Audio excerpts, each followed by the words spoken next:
late, so I'm going to keep my comments short, but everybody's been sitting, so I'd like to ask everybody, if you want to stand up, stretch your hands over your head, move and shake a little bit, get the blood flowing. I'd like you to stay awake, but I am going to keep this short and metaphysical. I am going to talk about chemtrails, as promised, but I'd like to start with the more metaphysical and then drill down from there. So thank you. Thank you all for coming.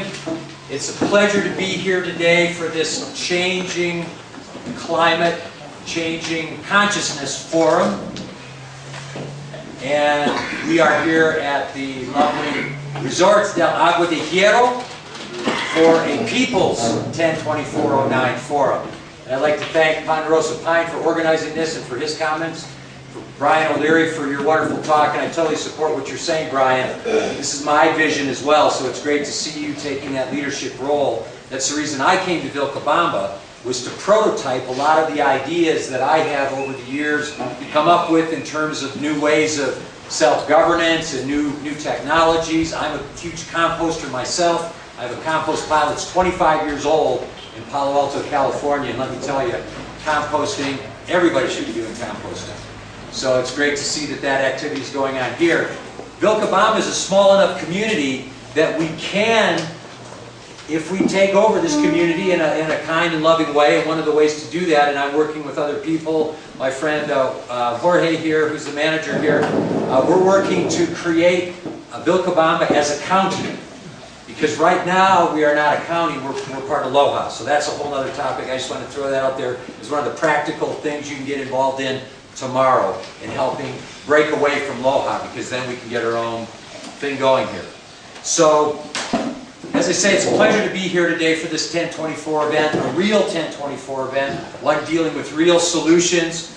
And I'd like to start, as I promised, with a metaphysical conversation, then drill down and I'll talk about chemtrails and the changing climate. But since this is also a forum about changing consciousness, I want to start with the changing consciousness aspect of it, because that's really where this all begins. It all begins with what we hold in our individual consciousness and what we hold in our collective consciousness. And that's what will manifest out of that collective consciousness, out of the individual consciousness, through the collective consciousness, we can manifest. Many people in this room, I can tell usually by looking at someone if they're aware of this, many people in this room are aware that we are in fact in the end times. Now, the end times, people that are non-initiates, they get scared and worried about that. The end times, it means it's the end of the bad times. Woohoo! It's the end of the bad times, thank you. And we're going to be beginning good times. But the people, the global pathocrats, is my favorite word for them. Pano calls them the Fourth Reich. That's a good one too. It brings in the whole Nazi and Operation Paperclip.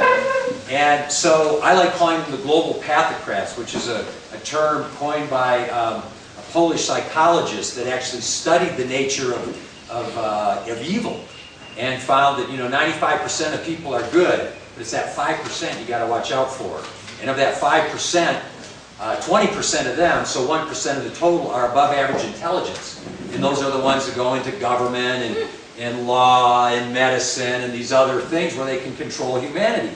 So we're dealing with literally 1% of humanity is ruling all of us. Everybody in this room, whether we like it or not, the shots are being called.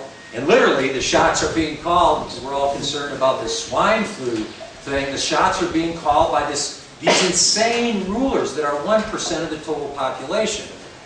But that's what we're dealing with. And so what metaphysically I feel we're dealing with is that this is the epic struggle between good and evil. This is the Bhagavad Gita, this is all that.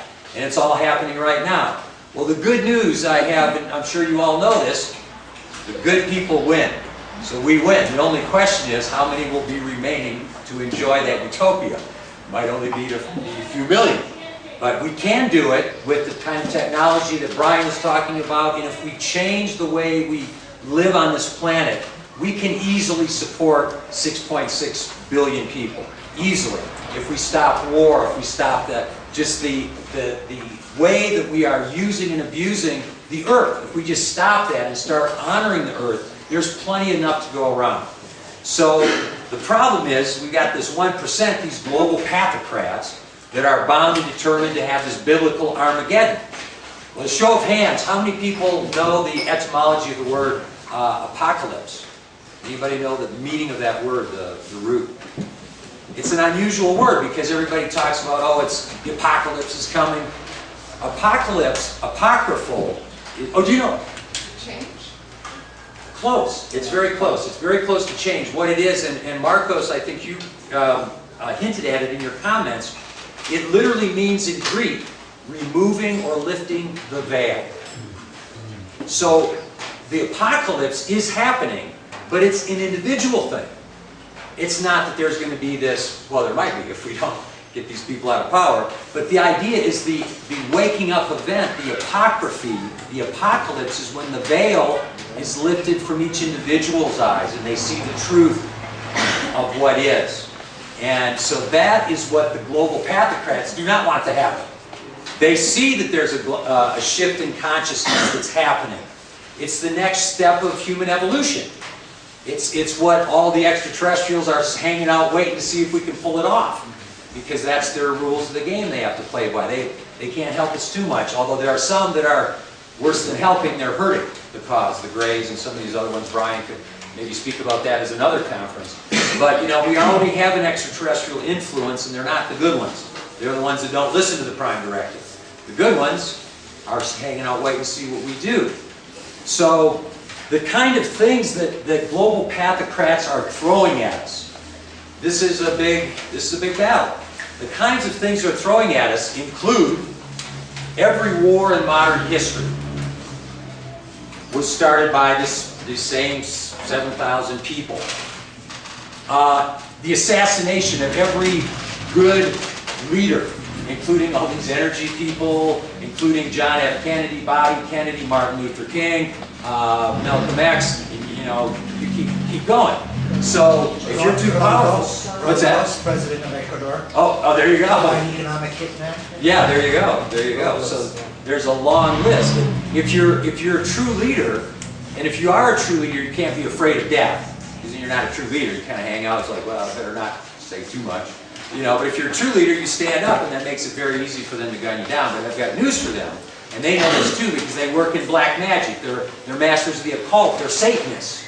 You know, the Illuminati is Lucifer. Luciferians. Luciferians, exactly.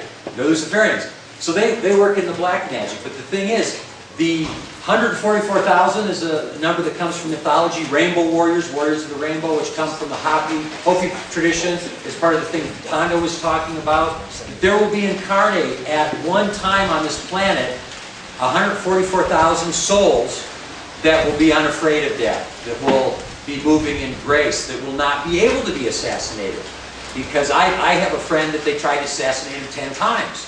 Something happened every time. Brian said they tried to get him. You know, you're protected.